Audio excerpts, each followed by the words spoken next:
праздником вас! С Днем Великой Победы! Ура!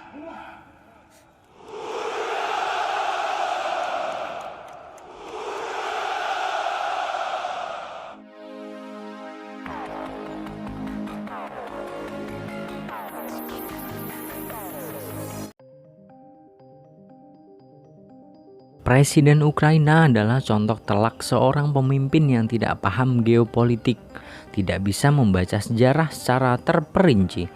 Dia memilih merengek pada NATO, beberapa negara yang jauh dari negaranya, bukan kawan lama sekaligus tetangganya, yang bahkan punya kekuatan hampir setara dengan negara adidaya seperti Amerika.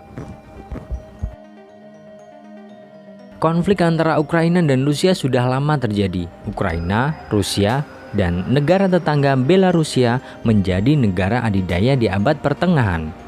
Sebagian besar wilayahnya mencakup Eropa Timur. Kedua negara ini mempunyai bahasa, sejarah, dan politik yang hampir sama. Presiden Putin dari Rusia mengklaim negaranya dan Ukraina adalah badan dari satu orang. Putin berkeras bahwa Ukraina termasuk dalam peradaban Rusia, namun Ukraina menolak klaim ini. Pada tahun 2005 dan 2014 sendiri terjadi revolusi di negara Ukraina. Negara tersebut menolak supremasi Rusia dan mencari cara untuk bergabung dengan Uni Eropa dan NATO. Menjelang pemilihan umum beberapa waktu lalu, dengan kocak, Zelensky menyebut cara membedakan dirinya dengan lawan. Sembari menunjuk wajahnya sendiri, dia berkata, "Ini wajah baru," dengan gaya khas komedi punchline-nya. Gayanya yang suka bercanda membuatnya dicintai sejak awal kampanye. Dia bukan pemimpin yang siap sedia menghadapi krisis besar, apalagi krisis keamanan dan masa perang.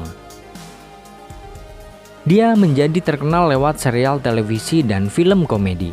Begitulah jadinya sebuah negara yang mempertaruhkan kursi kepemimpinan pada sosok yang populer, lucu semata.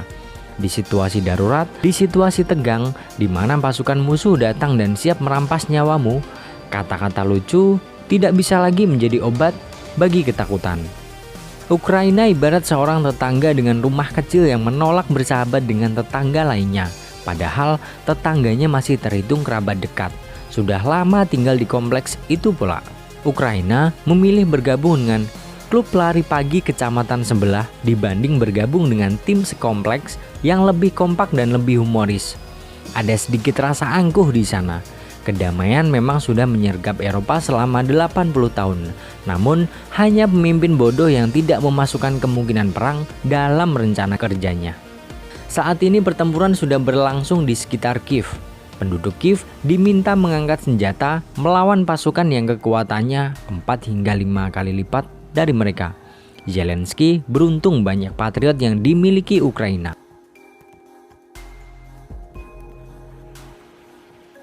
Sang presiden memang cukup aktif berbicara di depan media, mendesak diadakan perundingan hingga penerapan sanksi internasional kepada Rusia. Namun, negara lain tentu butuh waktu untuk menimbang diri, tidak gampang berhadapan dengan si beruang merah. Beberapa hari kemudian, mulai banyak negara yang mengecam Rusia. Meski malu-malu dan tidak tegas, semua menolak perang, tapi tidak berani berkata tegas di depan muka Putin. Bahkan, Cina dan negara-negara Eropa yang sudah kadung makmur, orang makmur biasanya sebisa mungkin menghindari konfrontasi yang berpotensi merepotkan hidupnya. Konflik antara Ukraina dan Rusia sudah terjadi sejak lama. Invasi yang terjadi hanya puncak dari gunung es. Salah satu konflik yang pernah pecah terjadi di 2014 dan pada Oktober 2021. Rusia sempat memindahkan pasukan ke dekat perbatasan Ukraina. Zelensky seharusnya paham bahwa pemindahan pasukan dalam skala besar adalah peringatan. Namun, dia seperti abai dan menganggap tidak akan pernah terjadi masalah besar di kemudian hari. Gertak Putin dianggap kecap semata. Zelensky seperti mendapatkan buah karma setelah tahun lalu mendukung invasi Israel ke Palestina secara terbuka lewat Twitter. Kini, negara yang dia pimpin gantian jadi korban invasi. Sebuah perputaran waktu yang tidak terduga dan semuanya terasa ironis bagi si komedian. Terlepas dari empati kita akan perang yang selalu merenggut korban jiwa, paling tidak kita bisa belajar dari pemilihan presiden di Ukraina. Presiden boleh populer, boleh lucu, boleh merakyat, tapi yang terpenting adalah isi kepala dan pengetahuan politiknya yang luas.